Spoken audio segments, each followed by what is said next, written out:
Assalamualaikum warahmatullahi wabarakatuh. Yang terhormat Bapak Ariza Gladi, pengampu mata kuliah kepemimpinan. Pada kesempatan ini kita akan menggali tema kepemimpinan yang diangkat dari film Big Hero 6. Nah, melalui karakter dan konflik yang ada, kita akan melihat bagaimana nilai-nilai kepemimpinan yang diterapkan dan tantangan yang dihadapi oleh para pemimpin. Mari kita mulai perjalanan ini dengan memahami lebih dalam tentang pentingnya kepemimpinan dalam konteks cerita yang disajikan. Nah, sebelum itu, izinkan kami memperkenalkan anggota kelompok kami, yaitu kelompok 4. Perkenalkan, nama saya Anis Megista Ismaniel. Saya Berlian Elita. Saya Chelsea Nalukirana Dewani. Saya Cinta Maharani. Nah, sebelum lanjut lebih dalam lagi, kita akan menyajikan trailer mengenai film Big Hero 6.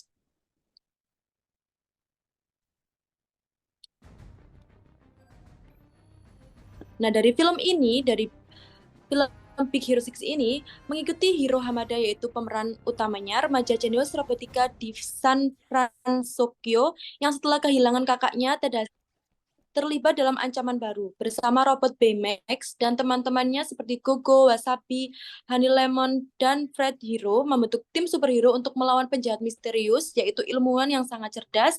Film ini menampilkan tema kehilangan, keberanian, dan kerjasama dengan visual yang menakjubkan dan karakter yang menggemaskan.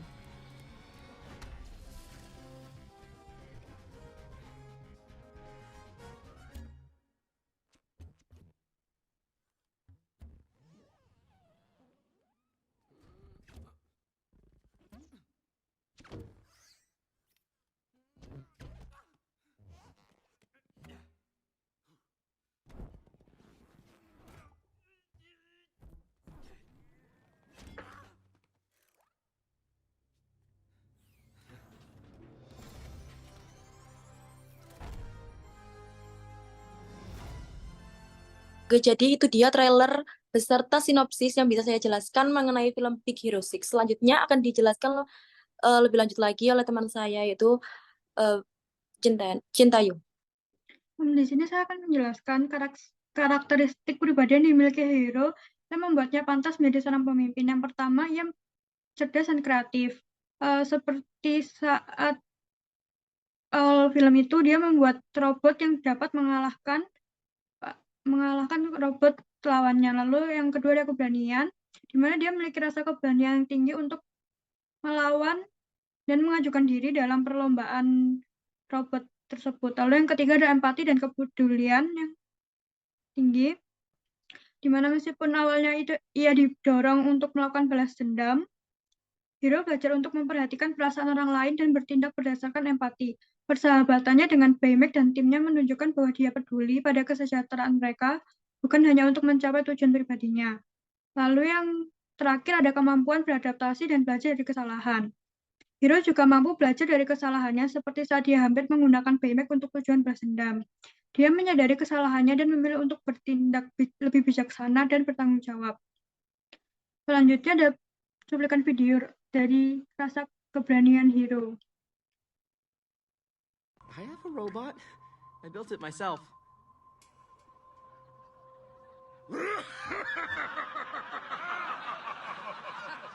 Beat it, kid.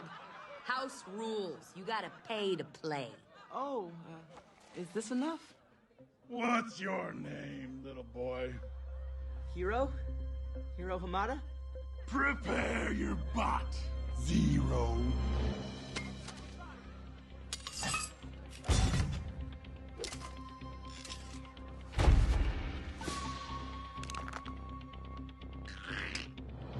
Two bots enter, one bot leaves. Fighters ready? Fight! Selanjutnya saya akan menjelaskan apa karakteristik Tadashi yang membuatnya layak menjadi inspirasi bagi Hiro. Yang pertama adalah rasa kepedulian yang tinggi terhadap Hiro, di mana nanti ada salah satu bagian yang Hiro terpojok oleh para preman-preman tadi dan Tadashi datang untuk menyelamatkan Hiro. Lalu yang kedua, sabar dan pengertian. Tadashi memiliki kesabaran yang luar biasa terhadap Hiro, terutama mengingat Hiro seringkali tidak peduli terhadap potensi dirinya. Alih-alih memaksa Hiro, Tadashi membantu adiknya dengan lembut memotivasi dia untuk menggunakan bakatnya ke arah yang lebih positif. Lalu yang ketiga ada pengorbanan. Tadashi menunjukkan keberanian dan pengorbanan ketika berusaha menyelamatkan Profesor Callahan dari kebakaran di suatu gedung.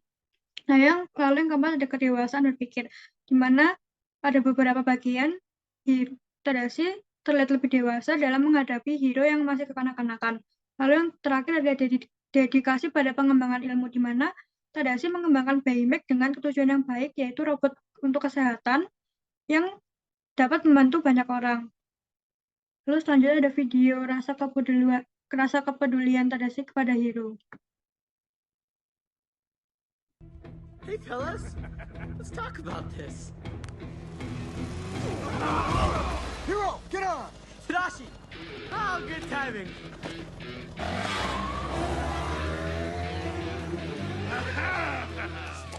Oh, mama.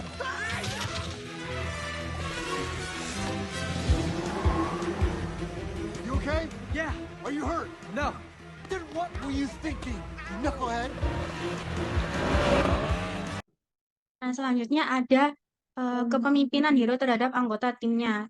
Yang pertama ada memiliki gaya kepemimpinan kolaboratif. Yang kedua dapat mengkoordinasi tim dengan baik. Yang ketiga mengambil keputusan strategis. Yang keempat berkomunikasi terbuka dengan anggota tim. Kepemimpinan hero dan terhadap timnya menginspirasi, mengarahkan, dan memberdayakan setiap anggotanya.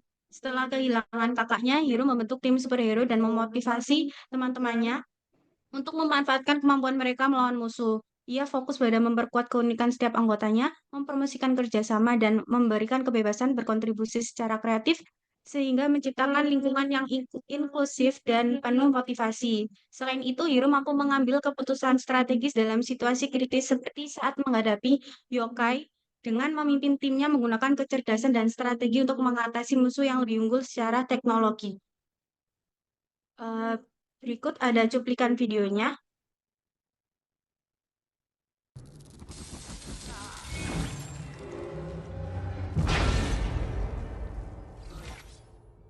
Six intrepid friends led by Fred, their leader, Fred. Fred's Angels, Fred's Angels, harnessing the power of the sun with the ancient amulet they found in the attic. The amulet is green. It's probably. Yang selanjutnya keunggulan dan kelemahan hero sebagai seorang pemimpin. Nah, yang pertama keunggulannya, hero itu memiliki kecerdasan dalam inovasi dan teknologi. Nah, kecerdasannya itu memungkinkan dia menciptakan alat dan senjata canggih untuk timnya. Inovasi ini tuh sangat penting dalam memimpin tim untuk menghadapi ancaman yang kompleks. Nah, keunggulan selanjutnya ada kemampuan mengidentifikasi dan memanfaatkan kekuatan tim anggota. Nah, hero ini menunjukkan kemampuan hebat dalam mengelola tim. Dia mampu melihat kekuatan unik masing-masing anggota dan merancang teknologi yang memungkinkan mereka memaksimalkan kemampuan mereka. Keunggulan selanjutnya ada berani dalam mengambil resiko. Nah, hero ini tidak takut menghadapi situasi berbahaya dan sering menjadi orang pertama yang mengambil resiko besar untuk menyelamatkan orang lain. Nah, keberaniannya ini memberikan contoh kepada tim dan menunjukkan bahwa dia bersedia bertindak untuk tujuan bersama. Nah, selanjutnya ada kelemahan hero sebagai seorang pemimpin. Nah, yang pertama itu kurang matang secara emosional di awal. Nah, hero ini menunjukkan ketidakdewasaan emosional, terutama setelah kematian kakaknya Tadashi. Nah, dia ini didorong oleh keinginan balas dendam yang mempengaruhi kemampuannya untuk memimpin dengan kepala dingin. Nah, ini membuatnya membuat keputusan impulsif yang sangat berbahaya bagi tim. Seperti saat dia ingin menggunakan kekuatan Baymax untuk menyerang musuh tanpa pertimbangan lebih lanjut. Nah, selanjutnya, hero ini sulit menerima saran. Nah, hero ini tuh pada awalnya kurang terbuka terhadap saran atau kritik dari teman-temannya. Dia cenderung ingin menyelesaikan semuanya sendiri dan mengambil kendali penuh yang kadang itu membuat tim merasa terpinggirkan. Hal ini terlihat saat dia ingin memanfaatkan Baymax untuk tujuan balas dendam meskipun anggota timnya itu mencoba menahannya. Selanjutnya ada keinginan balas dendam yang mengaburkan penilaiannya. Jadi keinginan balas dendam tentang kematian kakaknya Tadashi itu ini mengaburkan penilaiannya dan menyebabkan dia hampir mengorbankan integritas serta kesejahteraan tim demi ambisi pribadi. Nah, butuh waktu bagi hero untuk menyadari bahwa keinginan balas dendam yang tidak akan membawa hasil positif dan justru berbahaya bagi timnya. Selanjutnya, Selanjutnya ada cuplikan video. The neurotransmitter must be in his mask. We get the mask, and he can't control the bots. Game over. They say we are what we are, but we don't have to be. I'm bad behavior, but I do it in the best way. I'll be the watcher.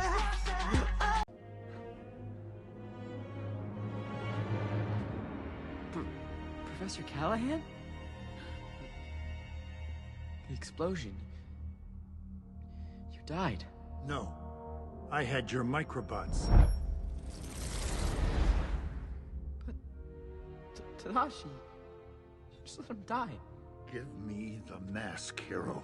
He went in there to save you. That was his mistake.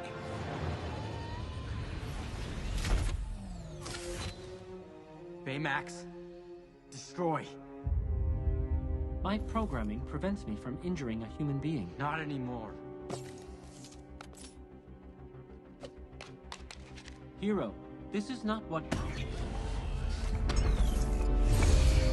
Do it, Baymax. Destroy him.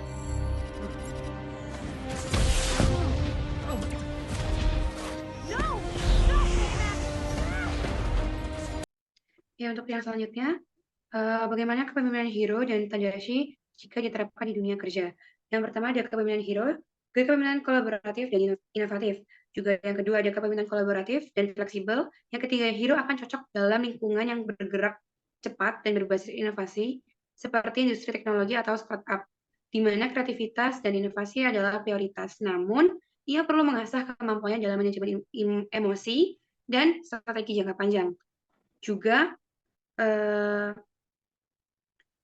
gaya kepemimpinan kolaboratif ini menyajikan sebuah konsep kepemimpinan yang mendorong kolaborasi inovasi dan fleksibilitas yang dianggap sesuai untuk lingkungan kerja yang cepat berubah dan berbasis pada inovasi. Berikut adalah cuplikan dari kepemimpinan Hiro. Actually, if we're gonna catch this guy, I need to upgrade all of you. Upgrade who now?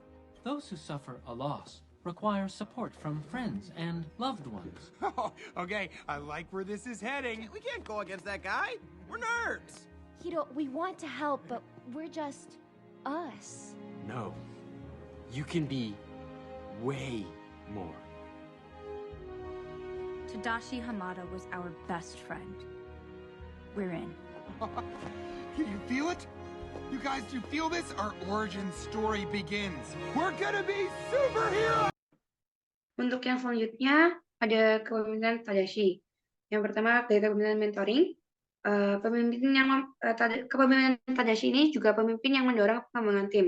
Tadashi akan unggul dalam peran yang membutuhkan kepemimpinan empatik dan pelayanan, seperti pendidikan atau pengembangan SDM, di mana dukungan, mentoring, dan kesejahteraan karyawan menjadi kunci. Namun, ia perlu menyeimbangkan pendekatannya dalam situasi yang membutuhkan keputusan yang tepat, cepat, atau berisiko.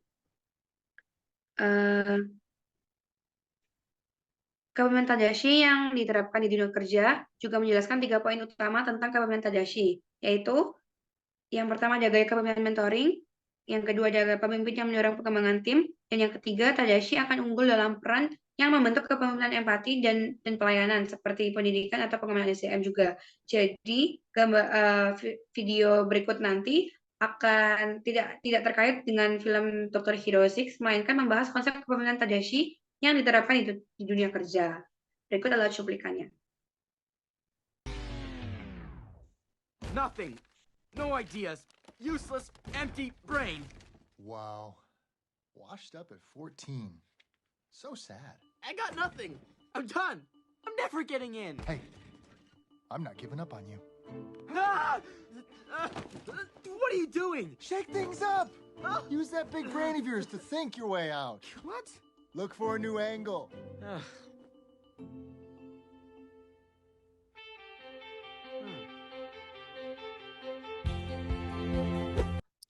Baik, sekian analisis kita pada video kali ini. Film ini memang penuh makna dan pesan yang dalam.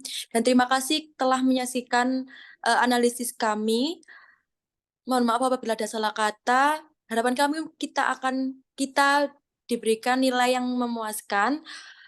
Sekian, wassalamualaikum warahmatullahi wabarakatuh.